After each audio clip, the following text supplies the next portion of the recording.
Our final speaker in this morning's panel session is Dimitri Bertsekas from MIT.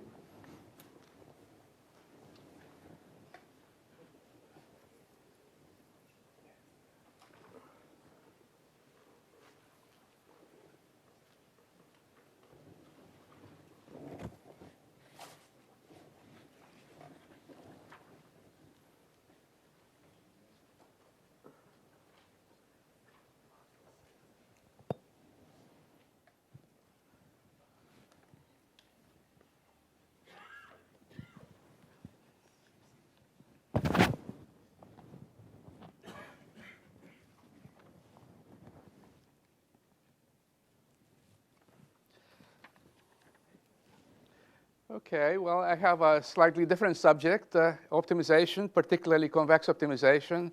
And I'd like to trace the history of it over 60 years as a paradigm of how a field evolved significantly and from a sideshow became a major framework for engineering and for other fields. My connection to this subject dates to 1969, which is also the year I first met Sanjoy. And going back to that time, I came to MIT as a student, and I was, of course, duly impressed by the young faculty at ESL, which was the predecessor of LIDS. Roger Brockett, who provided strong intellectual leadership and was also my first academic advisor. Jan Willems, who seemed to have both infinite energy and infinite math knowledge. Mike Athens, who's too bad that he could not be here today. He took me under his wing, as he did for many students, and he was doing exciting things with optimal control and the Pontryagin maximum principle. Now, Sanjoy joined this group a few months after I came, and he brought several new directions to the group. And convex optimization was one of them. And I should say that at that time, optimization was a relatively new subject. And as students, we did not deal with that. Perhaps there may have been linear programming or nonlinear programming course in the institute at that time, but I never took them, and I was not even aware of them. So convex optimization was really an exotic new direction at that time. It was very speculative as to whether it would lead to anything. Now, Sanjoy's presence had an immediate impact on me because he suggested that I read a mimeograph version of Rockafellar's notes, which was soon to become a classic book, and he gave me those notes. And that helped me very much in my PhD research and also started me in a research direction that has stayed with me to that time. And let me say that Sanjoy's influence on me was typical of something that I have witnessed repeatedly over the years. High standards of scholarship, good taste in problem selection, and most of all, the ability to inspire students with them. Sanjoy was also instrumental in strengthening the optimization area at MIT. He started the first nonlinear and convex optimization optimal control course with Tom McNanty. And this course endures to this day and was instrumental in launching the rich optimization curriculum that we presently have. So now let me come back to convex optimization and to its history. There is prehistory up to 1949 associated with the names of illustrious mathematicians like Kara-Theodori, Minkowski, Steinitz, Farkas. But this did not deal so much with optimization as it dealt with the properties of convex sets and functions. And by the 40s, this line of research had gone a little bit sterile, and people were arguing about esoteric things that did not have much connection with practice. But around that time, around 1949, some major developments occur. In particular, Werner Fenchel, a Danish mathematician, went to Princeton, visited Princeton, the illustrious applied math group there, which included von Neumann, Tucker, and students such as Kuhn and John Nash and others who became famous later for their work in optimization and other fields. And Fenchel wrote a set of notes where he laid out the connections between convexity, duality, and optimization. And these notes had a great impact in subsequent developments, and also correlated with the theory of games that had already been developed by von Neumann, which also had a strong duality component. All the major ideas of convex optimization, with the exception of algorithms, are in Fenchel's notes. It's a remarkable document, 150 pages, and has the germ of everything in there, and nicely done, elegantly done. Aside from duality, you'll see the subdifferentiability, optimality conditions, sensitivity, everything is there. But then Rockafellar took all this to a higher level of intellectually and also in terms of its completion, and wrote this classic book that brought the field to a certain stage of maturity. And around the mid-70s, people were not working so much of duality, but rather the consequences of duality, which brings us to the modern era. And two directions followed, I can distinguish two directions here. One is non-smooth analysis, which is the idea of trying to apply convexity methods to non-convex problems. The direction has strong intellectual content, but in terms of its impact in practice, is kind of debatable. It's more of an esoteric direction, nice mathematics, but not much application. But the other direction, which had to do with algorithms and their use for practical problems, was very fruitful and had a high impact. And it became the source of a paradigm shift, a change in the assumptions underlying the optimization field. So now I'd like to go to the Fenchel-Rockafellar era and describe its essence, and then go to the modern era a little later. Duality, arguably the most fundamental concept in optimization. Generally, by duality, we mean two different views of the same object, more or less equivalent, which give us the choice to work from either one, whichever is convenient. And a major example here is familiar to all of us in engineering, particularly in electrical engineering, is the dual description of signals in the time domain and the frequency domain. So we work on whatever domain is most convenient, then it passes back and forth by inverse transformations. There's a similar dual description that relates to convexity, a dual description of closed convex sets. And one is as the union of a convex set description as a union of points, a union of its points, and the other is as an intersection of the half spaces that contain the set. And I'd like also to emphasize the word closed here. If the set is not closed, then this is not true anymore.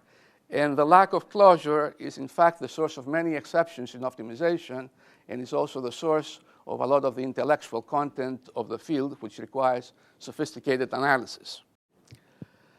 So from dual descriptions of convex sets, we can pass to dual descriptions of convex functions, because a function is described by its epigraph, the set that lies above the graph, and the function is convex if its epigraph is convex. So we can describe the epigraph by hyperplanes or by points. And hyperplanes, non-vertical hyperplanes, can be described in terms of their support properties to the graph of the function. And each one of these hyperplanes has a crossing point with a vertical axis. So we can map hyperplanes to crossing points, and these crossing points have a name. They're called the value of the conjugate convex function. This f star is a minus here for technical reasons, but this is the conjugate function is a description of a function in terms of hyperplanes. So we have a primal description in terms of values and a dual description in terms of crossing points. And if you dualize the crossing point function, you get the original. And that's the beauty of the thing. So now from functions, dual descriptions of functions, we can talk about dual descriptions of problems. And Fenchel's original framework was what you see here, minimizing the sum of two convex functions. And graphically, this corresponds to taking minus the second function and looking at the vertical distance between the graphs of the functions. So Fenchel's problem is find the point x star, which minimizes the distance between the graphs. And you can describe, if you describe these functions by hyperplanes, you get a dual description of the problem. So for any slope or hyperplane normal here, if you support the corresponding epigraphs, you get crossing points, which crossing points correspond to the conjugate function. And then you can observe here that the crossing point differential for any slope is smaller than the vertical distance for any point here.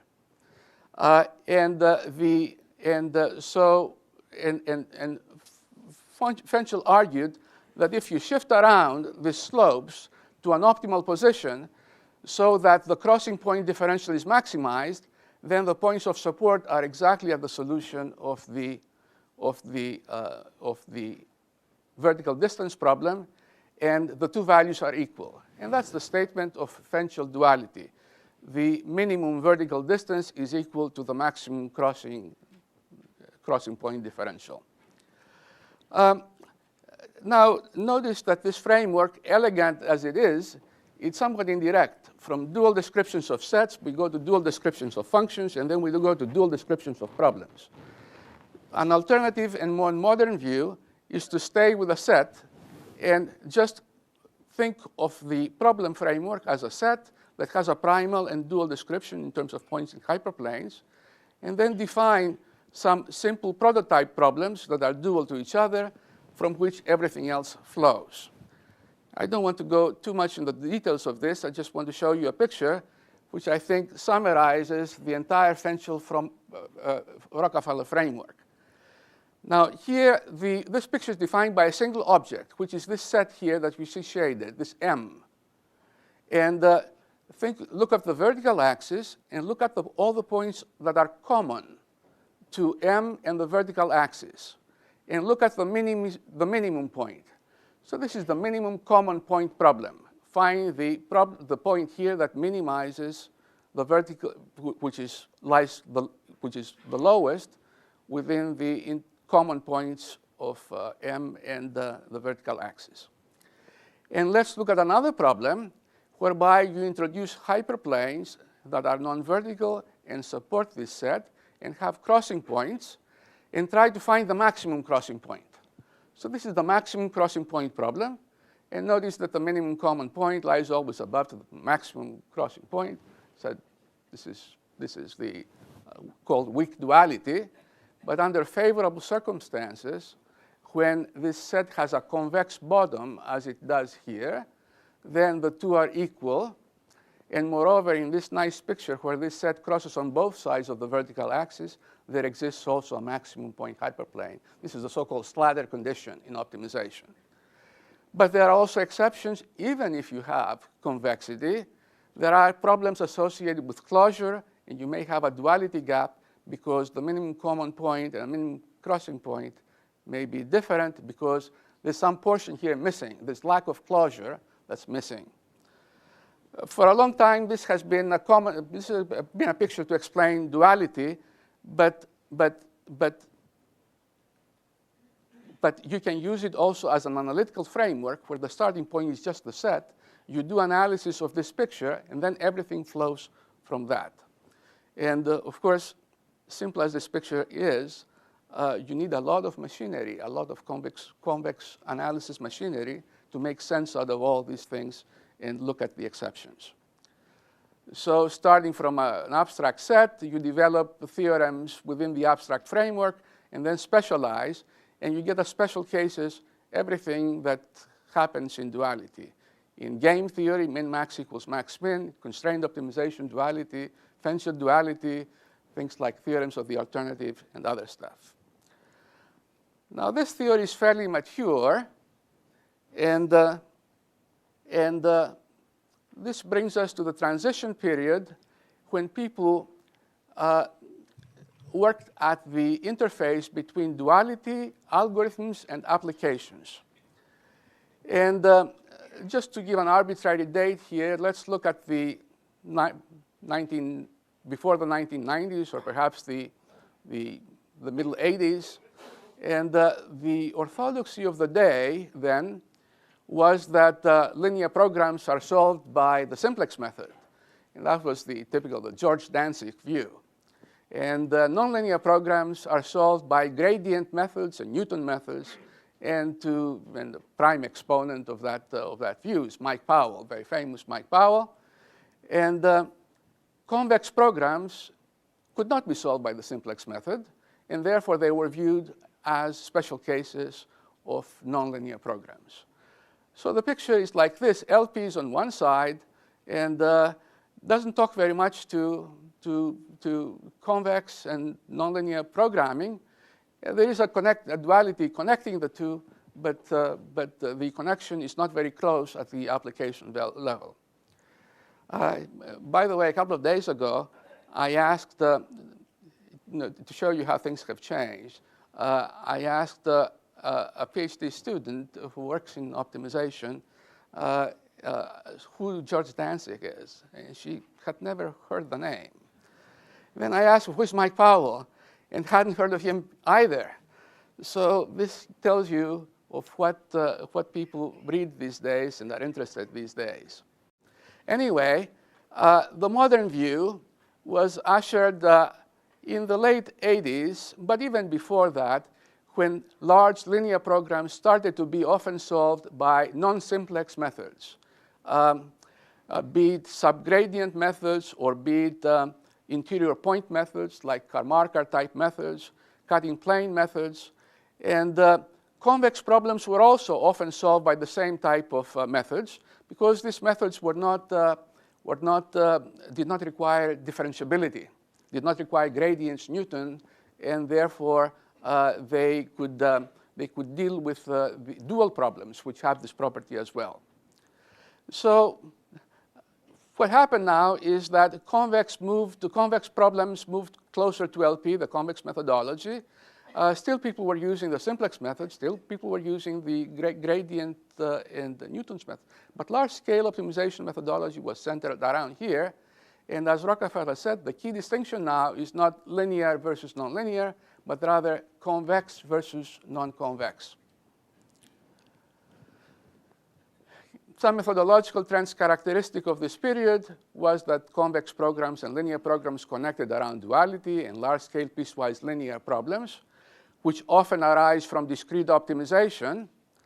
There were new methods and renewed interest in old methods, renewed emphasis on complexity analysis, since linear programming was something that complexity theorists had worked on, and there has been a lot of recent interest in this area.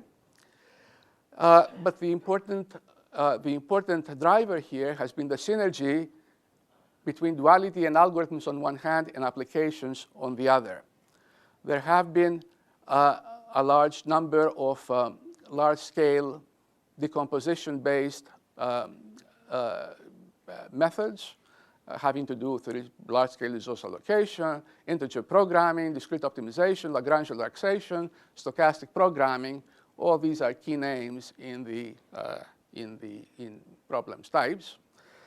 Conic programming is an old problem, but it has received renewed interest in the last 15 years, thanks to its application in a number of fields, including robust optimization and control applications that use a special case, which is called semi-definite programming. Finally, there has been a tremendous influx of applications from machine learning people who have been very creative in applying convex optimization methods in new ways to their large-scale problems.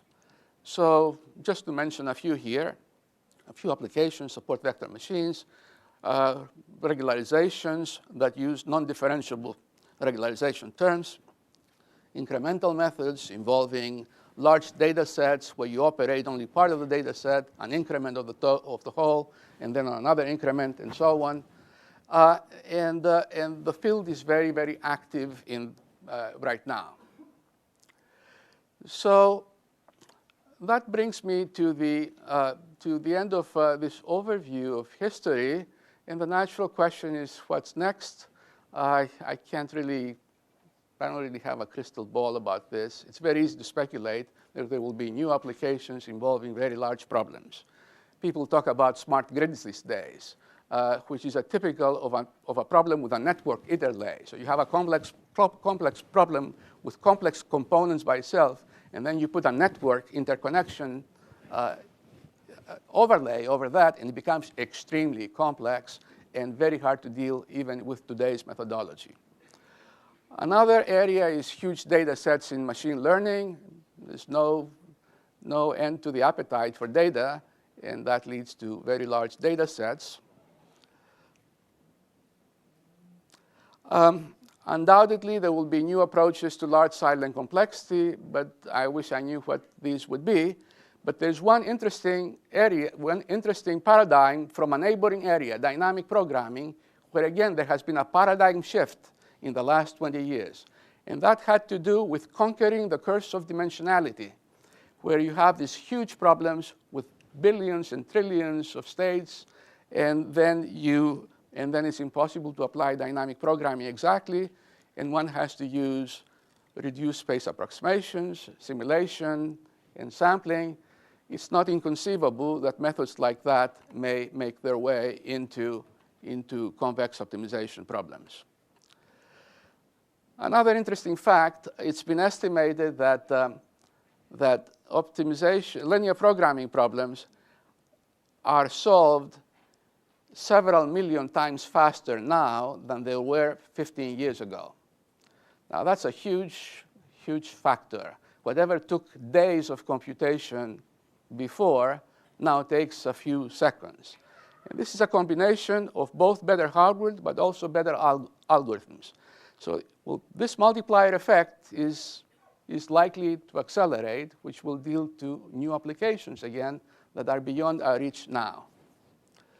So what's the new paradigm? Well, that's a question that we may speculate and we may discuss. It's hard to tell.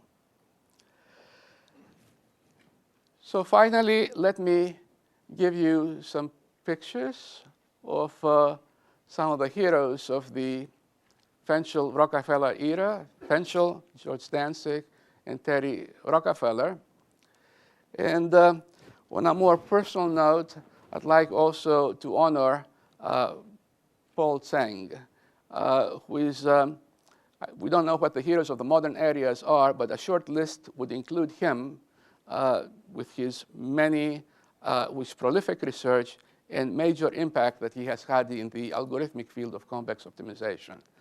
Now, Paul was a graduate of Leeds and the OR Center, and he stayed as a postdoc in Leeds for 3 years, and he had many friendships and collaborations here, and was a frequent visitor and also taught courses. And unfortunately, 3 months ago, he went missing in China in what is believed to be a kayaking accident, and his loss has been a great source of sadness for many of us who knew him and loved him. Let me also mention that Paul knew Sanjoy well, and in fact, he had often mentioned to me that he was inspired by Sanjoy, particularly as a student, and it's too bad that he's not here today. So let me close by thanking Sanjoy for his intellectual leadership and his contributions for all of us.